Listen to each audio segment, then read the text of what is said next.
Max, a successful and driven 35-year-old, was at the peak of his career. He owned an elite chain of gyms and had built a high-end sports nutrition brand from the ground up. Obsessed with physical perfection, Max's chiseled physique reflected his dedication to fitness. In his eyes, people's appearances revealed everything about them. Excess weight.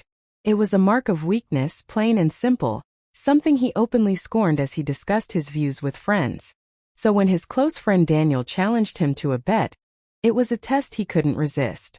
The friends were out at their usual private club, celebrating their latest successes and swapping stories over expensive drinks, when Daniel leaned over with a smirk. "Max," he began, a sly grin stretching across his face, "you've conquered everything in business, always surrounded by beautiful women. But tell me, what would you do if you had to step out of your comfort zone? What if you had to marry a woman who wasn't your type? Someone with extra weight?" Max raised an eyebrow, intrigued. "You know I never turn down a challenge, Daniel," he replied with a confident smile. "All right then," Daniel continued, laying down the terms. "Here's the deal. You marry a woman who doesn't fit your ideal, a woman with extra weight, and stay with her for 6 months. No divorces, no arguments. If you make it, we'll all pool our money and you'll walk away with a hefty reward. Just think about it. An easy fortune." The entire table erupted in laughter, encouraging the bet. Max forced a smile, playing along, though the thought seemed absurd to him. Money wasn't an issue. It was the idea of proving he could control any situation, no matter how unappealing. "Who's the lucky woman then?" Max asked with exaggerated seriousness. Daniel immediately replied, "I've got the perfect candidate. Rachel Smith. She's 33, works at the Central Library, and has struggled with her weight most of her life. She's nothing like the women you're used to." For Max, it was a game. The challenge was too tempting to resist.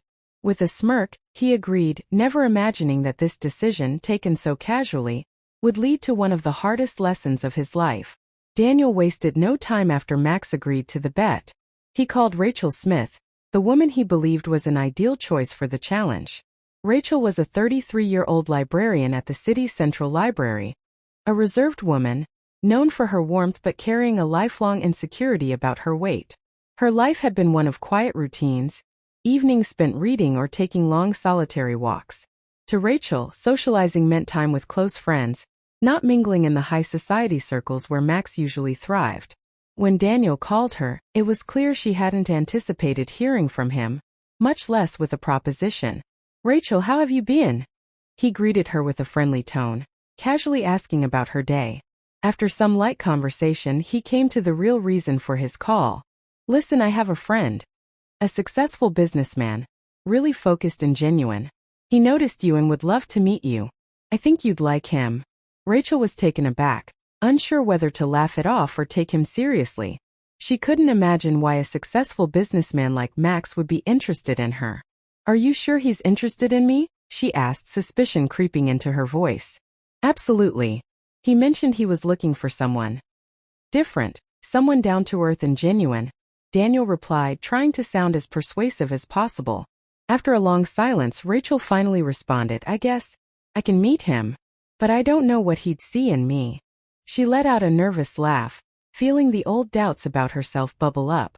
From childhood, she'd been the target of teasing over her weight, which had only intensified her insecurities as she grew older. It seemed impossible to her that a wealthy, fitness-obsessed man could be interested in someone like her. But the more she thought about it, the more she saw this meeting as an opportunity to break away from her usual routines, maybe even enjoy herself. With a shaky voice, she told Daniel, "All right, I'll give it a chance." The night of their first meeting came quickly. Rachel's wardrobe was a testament to her reserved nature. Simple, modest clothes, mostly dark-colored to avoid drawing attention to herself.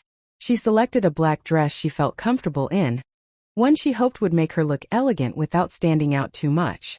But as she checked herself in the mirror, she couldn't shake the feeling that she didn't belong in Max's world. "I'm nothing like the women he's used to," she muttered under her breath, doubt creeping back in. The restaurant was in one of the city's most exclusive districts, with a reputation for luxury. When Rachel arrived, she felt even more out of place. Max was already seated at a table near the back, observing her as she approached. He kept his expression neutral, concealing the immediate judgments forming in his mind. She wasn't like the women he usually dated. To him she was ordinary, far from what he considered attractive. Yet he reminded himself of the bet. He'd already agreed, and now the game had started. "Hello, Rachel," he said, standing up and offering a warm, practiced smile. He extended his hand to greet her, keeping his expression charming and polite. Rachel gave a shy, nervous smile, her cheeks flushed as she took his hand. "It's nice to meet you too, Max," she replied, trying to mask her self-consciousness. The waiter arrived with menus, and as Rachel opened hers, she felt a wave of anxiety. The menu was filled with dishes she didn't recognize, words she couldn't quite pronounce. She glanced at Max, who immediately noticed her discomfort. Trying to keep control of the evening, he suggested, "Why don't we order the same? I think you'll enjoy it." During dinner, Max kept the conversation light, asking her about her job and interests. He leaned in, maintaining eye contact and feigning interest, just as he'd planned. Rachel felt herself gradually relaxing, encouraged by what seemed like genuine attention. For her, Max's interest was unexpected and flattering.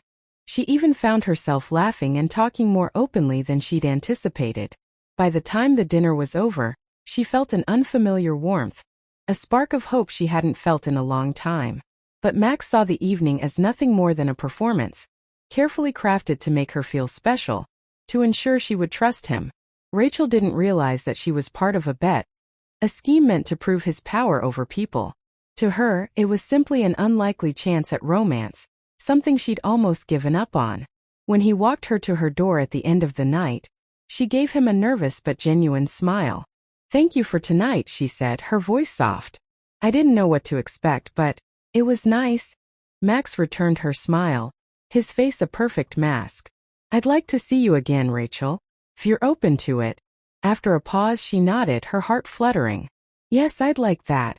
As he watched her close the door, Max felt a fleeting pang of guilt, something unfamiliar and unsettling. But he quickly brushed it off, convincing himself that everything was going according to plan. He was in control, and soon he'd have won yet another game. After their first date, Max kept up the charade, reaching out to Rachel regularly. Each time he crafted his approach carefully, like a skilled actor slipping into his role.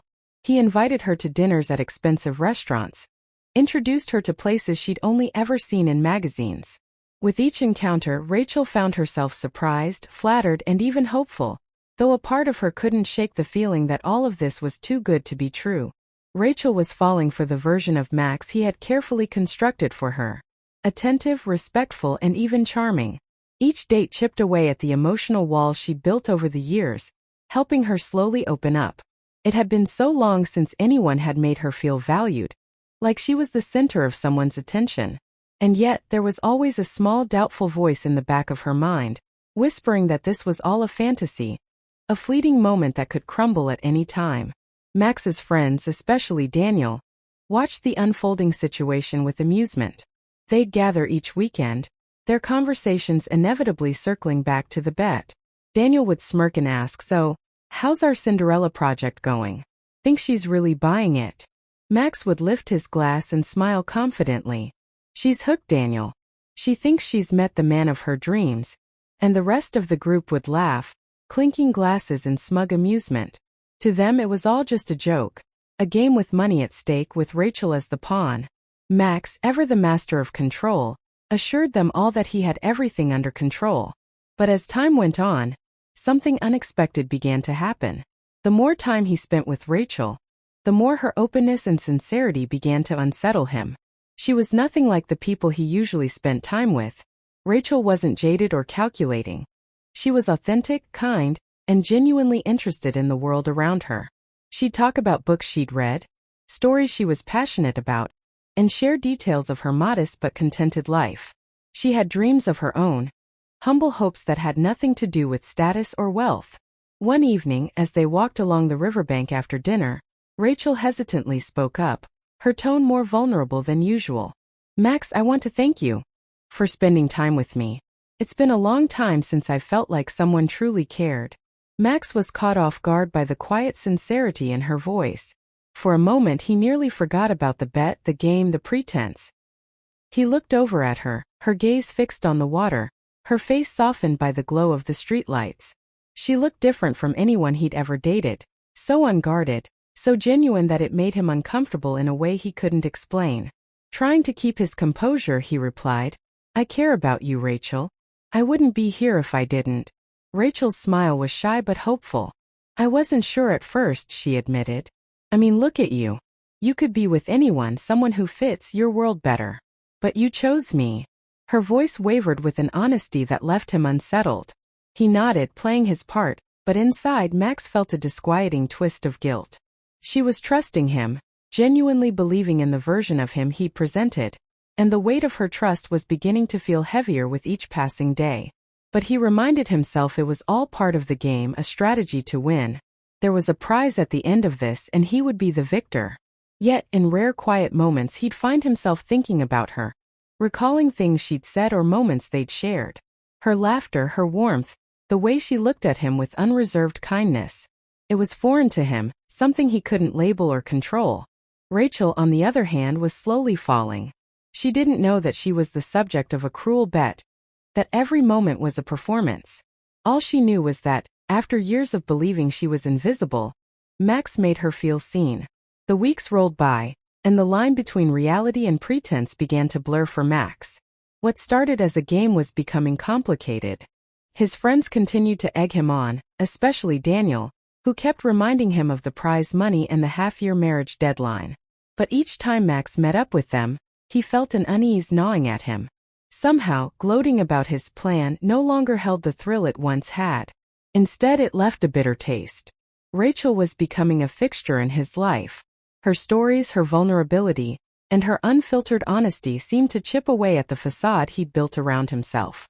One evening, after an elegant dinner, they sat in his car, neither wanting the night to end. The city lights reflected in the windows, and a comfortable silence hung between them. Finally, Rachel broke the quiet, her voice soft but steady. "Max, I feel like I can tell you things I've never told anyone else. I don't know if that makes sense." He turned to look at her, caught off guard by the tenderness in her voice.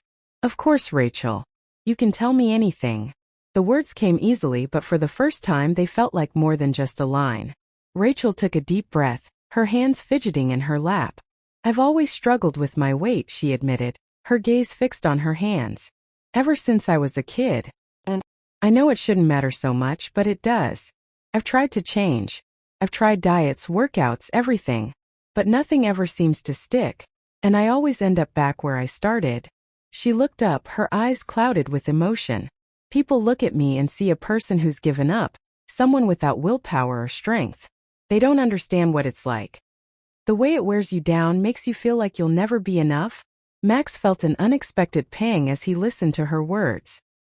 He'd never considered her struggle in this light. To him, it had always seemed like a lack of discipline. But seeing her so open and raw made something shift inside him. She wasn't a project, a conquest, or a game piece. She was a person who'd faced battles he'd never even thought about. "It sounds like it's been really hard," he replied, trying to mask the unfamiliar warmth rising within him. "But I don't see you the way others might, Rachel. I see someone strong, someone who hasn't given up, even if it feels that way to you." Rachel's expression softened, her eyes shimmering. "Thank you," she whispered. "I don't think anyone's ever said that to me." They sat in silence for a moment, the weight of her words settling between them. Max looked at her and felt a strange mix of emotions. A quiet admiration, a respect he couldn't deny, and buried beneath it all a creeping sense of guilt. This was the woman he'd led on, the woman he was planning to marry as part of a bet, and yet here she was, sharing her deepest insecurities with him, trusting him with parts of herself she'd kept hidden for years. For a moment, he considered telling her the truth, confessing the entire scheme. But the fear of losing control, of breaking the illusion, held him back. So instead he reached over, gently squeezing her hand. "People don't see what I see," he said softly. "They don't see the real you." Rachel's face softened, and she gave him a small, grateful smile. To her, his words were a balm, a reassurance that she'd finally found someone who saw beyond her appearance. But to Max, the words felt like a lie. a lie that was slowly becoming harder to keep. As the weeks passed, Max found himself wrestling with emotions he hadn't expected. Rachel's openness and kindness had become something he genuinely looked forward to, but the bet loomed over every moment they spent together. His friends' jokes grew louder, and Daniel's constant reminders of the prize money made it harder to ignore what he was meant to do. They had started the countdown. Only 6 months of marriage, they reminded him, and the money would be his. One evening, Max and Rachel strolled through a quiet park near her apartment, the air crisp and cool. Rachel was bundled in a coat, her cheeks flushed from the cold, but she looked happier, more at ease.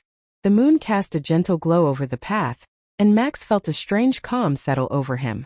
It was moments like these that made him question everything about the bet, the game, the prize. Suddenly, Rachel broke the silence, her voice tinged with hesitation. "Max, can I ask you something?" "Of course," he replied, his heart skipping a beat.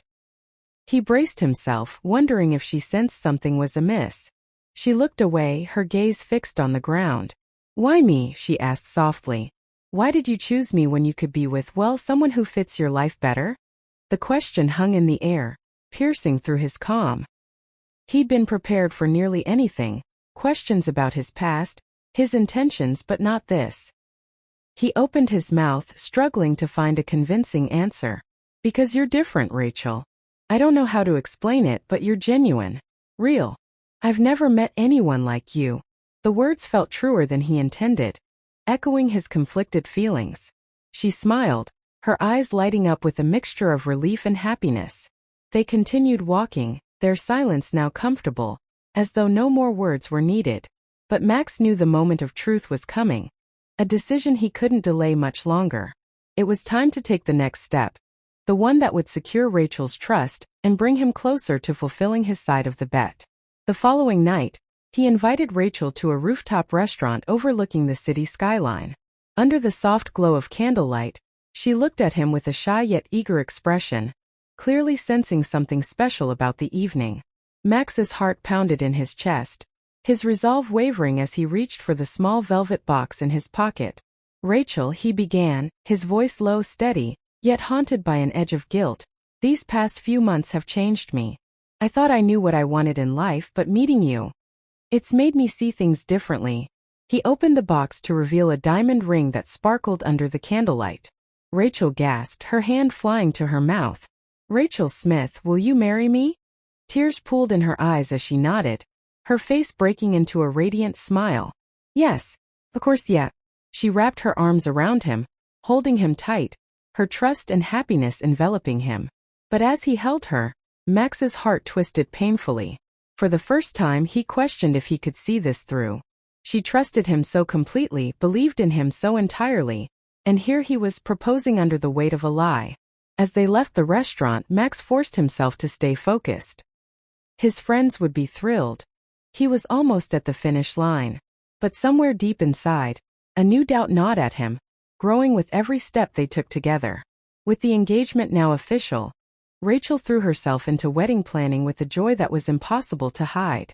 She carefully selected a venue, tried on gowns with her closest friends, and filled her days with dreams of the life she and Max would share. To her, this was a fairy tale finally coming true. A chance at the love and happiness she'd once thought were beyond her reach. Max, meanwhile, was struggling. Each time he saw her excitement, he felt the weight of his deception pressing harder on his conscience. His friends remained as enthusiastic as ever about the game, constantly joking about the bet's outcome and planning a grand celebration for the day he'd win the prize money. To them it was entertainment, a twisted social experiment in manipulation, with Max's ego and skill at its center. One Friday evening, Max met up with Daniel and the rest of their group. As they lounged in their usual VIP section of an upscale club, Daniel leaned over, grinning. "So almost there, huh? Bet she's all over you with those wedding plans," he joked, nudging Max. Max forced a laugh, trying to play along. "Yeah, she's planning every detail. You wouldn't believe how invested she is." "Well, keep it up," Daniel replied, his tone light but mocking. "Half a year of marriage and you're home free. Then you can go back to dating models and socialites, your real life." Their laughter grated on Max in a way it hadn't before. He smiled stiffly, raising his glass in a mock toast, but something in him recoiled. He'd gone into this thinking he could play the role effortlessly, keeping his emotions at a distance. But he hadn't anticipated feeling anything beyond amusement or pride in his skill. Now, with the wedding approaching, he couldn't ignore how much Rachel's kindness, sincerity, and dreams had affected him. Later that evening, as Max walked back to his car alone, Daniel's words replayed in his mind. Your real life. But which life was that, truly? The one where he manipulated and deceived to win some shallow game? Or the one where he was loved deeply, trusted implicitly, and embraced by someone who believed he was a good man? At home, he found himself staring at his reflection in the mirror, questioning every choice that had led him here. The confident, successful man who once looked back at him seemed absent, replaced by someone who could barely recognize himself. This wasn't a victory, it felt like a hollow conquest, one built on a foundation of lies. The next day, Rachel invited him to join her for a final fitting of her wedding dress. She stood before him, radiant in a white gown, beaming with happiness as she spun around, showing off the lace detailing. Do you like it? She asked, her eyes bright with excitement. It's perfect, he managed, his voice catching slightly.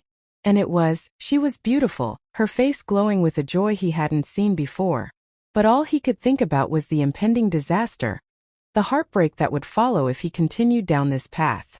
As she took his arm, leading him out of the boutique, Rachel looked up at him, her voice soft. Max, I just want you to know. I've never felt this happy or this secure. You're everything I've ever wanted. Thank you for making me believe that dreams really do come true. Those words clung to him, heavy and unshakable. Here was a woman who believed in him completely, a woman he had agreed to deceive, and she was standing beside him, looking at him like he was her dream come true. In that moment, Max made a silent promise to himself. Whatever the outcome, he would see this through in a way that honored the trust she had placed in him.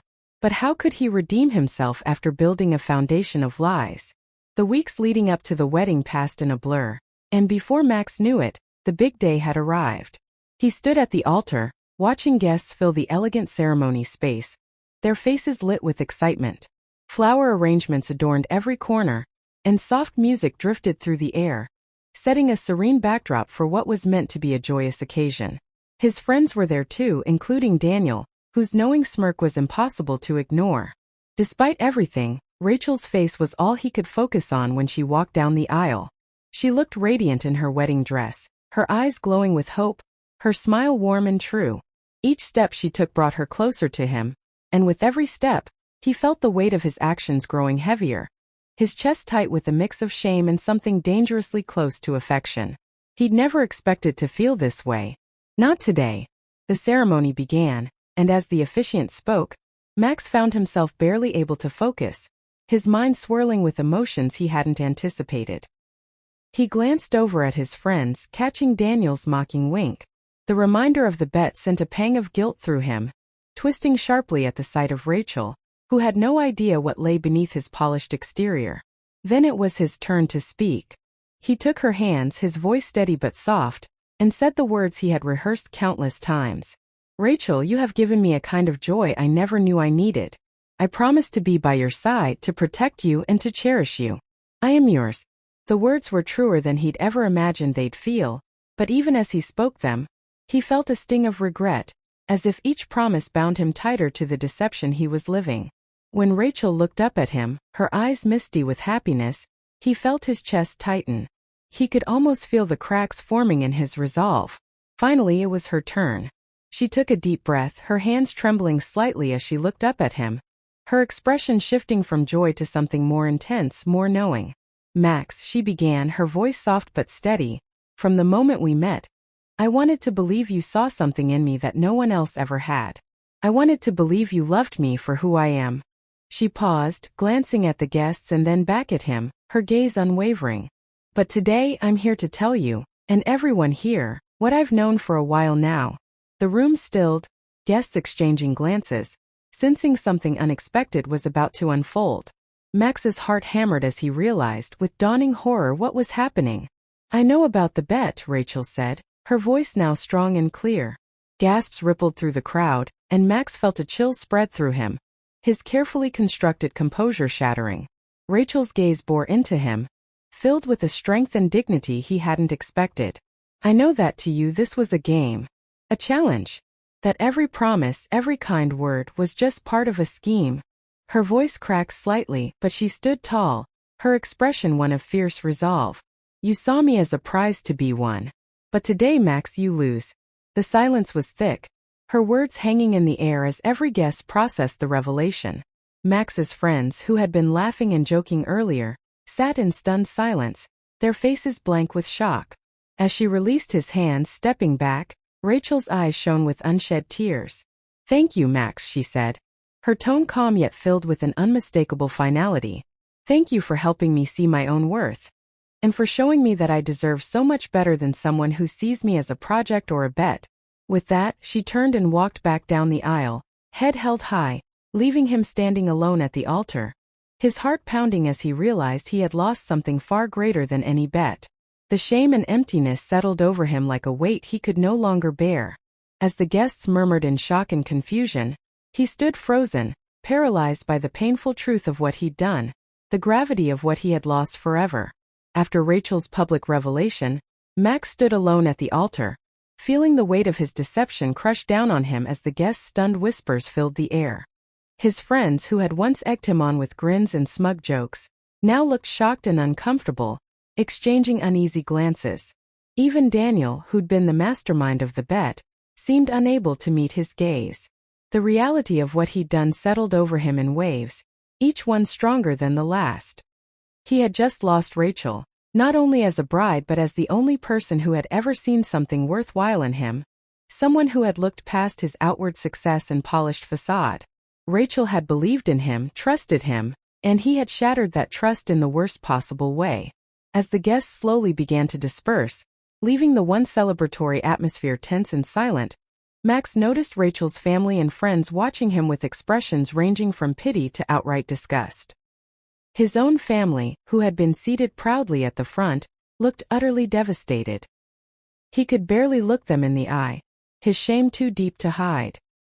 He knew he should leave, but instead he stayed, almost as if he were punishing himself by lingering in the ruins of what should have been the happiest day of his life. Each decoration, each flower arrangement, was a reminder of the promises he'd made under false pretenses, a mockery of the love he had pretended to offer. Hours later, when the venue was empty, Max finally forced himself to leave. The long drive home was filled with silence, broken only by the replaying memories of his time with Rachel, the genuine laughter they'd shared, the trust she'd given him, her happiness as she planned their wedding. Each memory stabbed deeper, bringing with it the painful realization of what he'd thrown away. The next morning, he woke to the harsh reality of the aftermath. His phone was flooded with messages, some from friends wanting details, others from family members demanding answers. But there was one message that shook him the most. A simple, direct one from Rachel. I want nothing from you, Max. Not an apology, not an explanation. I deserve better than a man who sees love as a game. I'm done. Those words cut deeper than any insult could. Rachel's strength, her resolve, her quiet dignity, they all shone through even in the message. She hadn't just walked away. She had made it clear that he no longer held any power over her, that she had taken back control of her life, free of his deception. In the days that followed, Max's life unraveled.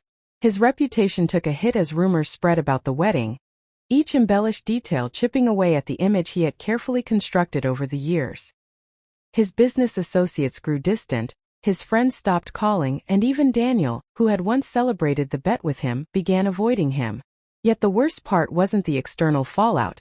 It was the emptiness, the gnawing sense of loss, and the painful understanding that he had betrayed the one person who had seen him as something more than his achievements or his wealth.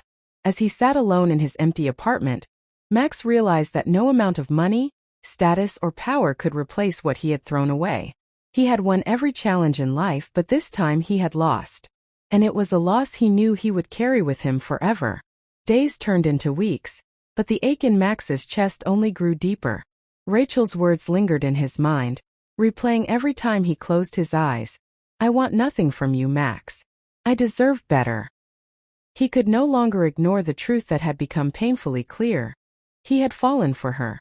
But now, he was left to face the reality that he had ruined any chance of being with her. The weight of guilt and regret became too much to bear. One morning on impulse, Max decided to drive to Rachel's neighborhood. Clutching a bouquet of her favorite flowers, he walked up to her apartment, rehearsing what he would say. He wanted to tell her that he was sorry, that he'd been a fool, that she meant more to him than any bet ever could. He knocked on her door, heart pounding, waiting with a mixture of hope and dread.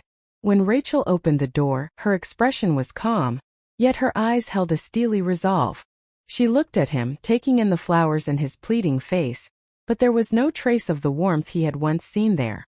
Her gaze was unflinching, as if she had already moved on from whatever pain he had caused. "Rachel, please, let me explain," he began, his voice trembling slightly. "I know I hurt you, but I'm so sorry. I didn't realize what I had until I lost you. You were right, I was a fool to treat you like a game. I was a fool to think you'd ever forgive me, but I can't just let you go without trying." She listened silently, her face expressionless.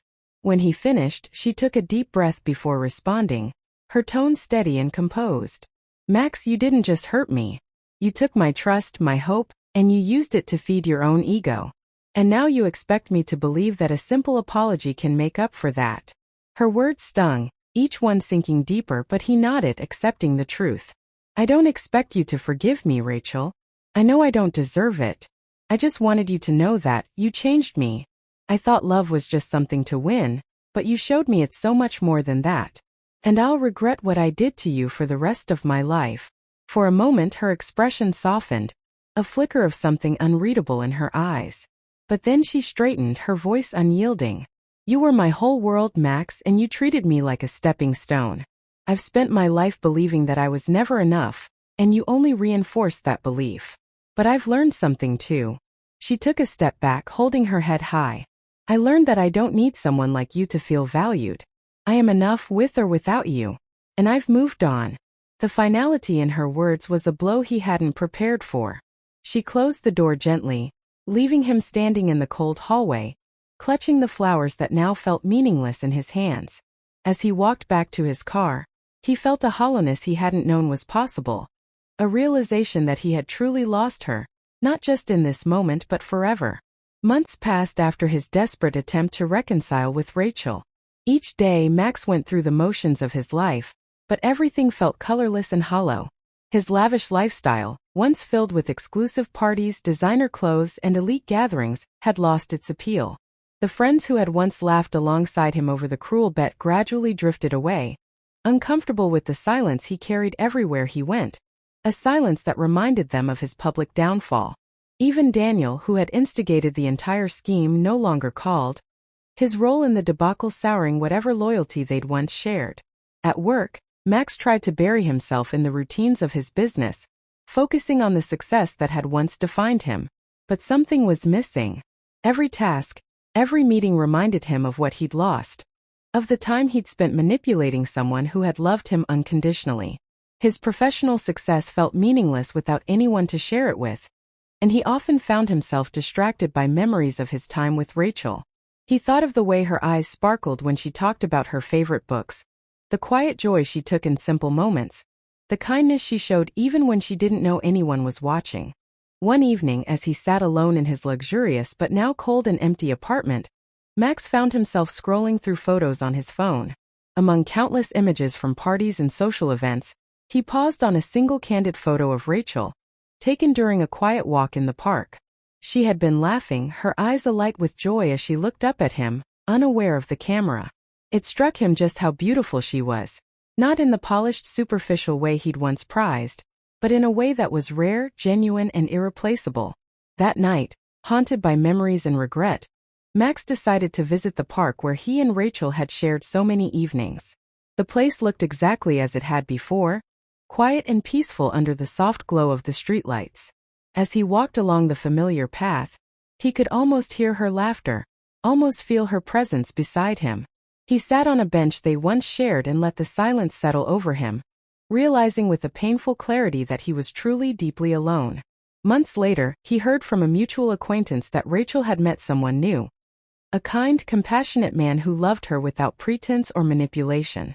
The news filled him with an ache that was both sharp and bittersweet. Rachel had moved on just as she'd promised, and she was finally receiving the love and respect she deserved. For Max, that knowledge was a mixture of pain and relief. He had finally come to understand that his bet had cost him the only real chance he'd ever had at love, and he would carry that loss for the rest of his life.